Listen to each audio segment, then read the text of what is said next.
ಎಲ್ಲರಿಗೂ ನಮಸ್ಕಾರ.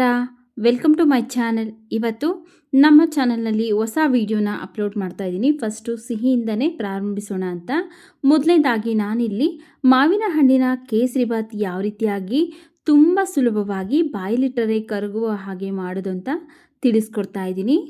ನೋಡಿ, ಮೊದಲನೇದಾಗಿ ನಾನು ಒಂದು ಬಾಣಲಿ ಬಿಸಿಗಿಟ್ಟಿದ್ದೀನಿ. ಅದಕ್ಕೆ 2 ಸ್ಪೂನ್ ಆಗೋಷ್ಟು ತುಪ್ಪ ಹಾಕ್ಕೊಳ್ತಾ ಇದ್ದೀನಿ. ತುಪ್ಪ ಚೆನ್ನಾಗಿ ಬಿಸಿ ಆದಮೇಲೆ 2 ಸ್ಪೂನ್ ಆಗೋಷ್ಟು ಗೋಡಂಬಿ, ಸ್ವಲ್ಪ ಲೈಟಾಗಿ ತುಪ್ಪದಲ್ಲೇ ಗೋಡಂಬಿನ ನಾವಿಲ್ಲಿ ಫ್ರೈ ಮಾಡ್ಕೊಳ್ಬೇಕು.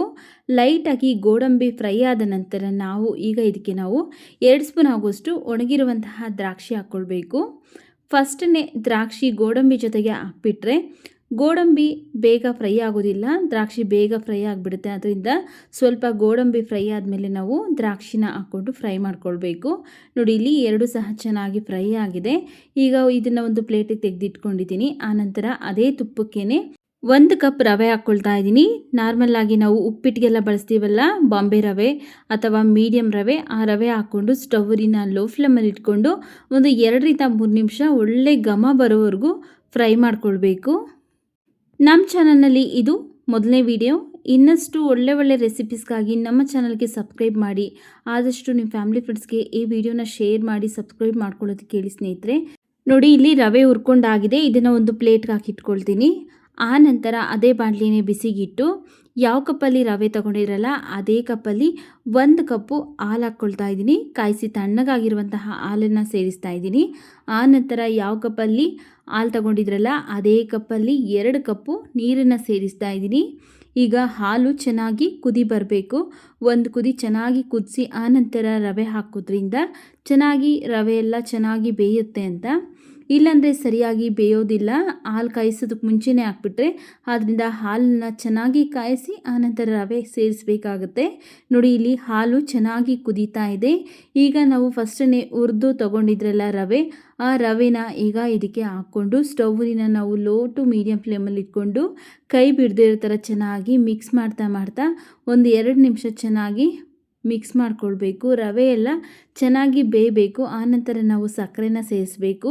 ರವೆ ಜೊತೆಗೆ ನಾವು ಸಕ್ಕರೆನ ಇಲ್ಲಿ ಸೇರಿಸ್ಬಿಟ್ರೆ ರವೆ ಬೇಯೋದಿಲ್ಲ ಬೇಗ. ಆದ್ದರಿಂದ ನಾವು ರವೆ ಬೇಯಿಸಿದ ನಂತರ ಸಕ್ಕರೆ ಸೇರಿಸ್ಕೊಳ್ಬೇಕಾಗತ್ತೆ.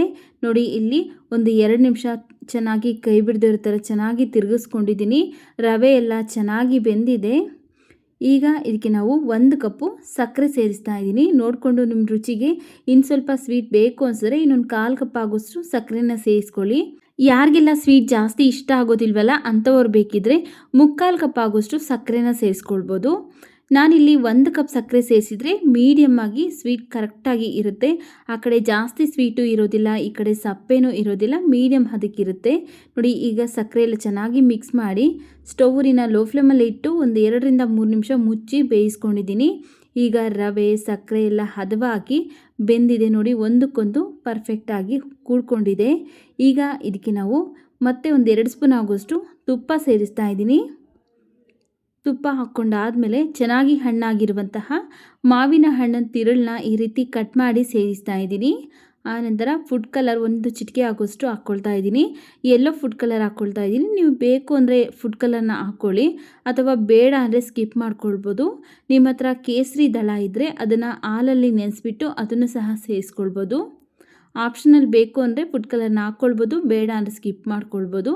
ಇವಿಷ್ಟನ್ನು ಈಗ ಚೆನ್ನಾಗಿ ಒಂದ್ಸರಿ ಮಿಕ್ಸ್ ಮಾಡಿ ಈಗ ಇದಕ್ಕೆ ನಾನು ಒಂದು 1/4 ಸ್ಪೂನ್ ಆಗೋಷ್ಟು ಏಲಕ್ಕಿ ಪೌಡರ್ ಸೇರಿಸಿದ್ದೀನಿ.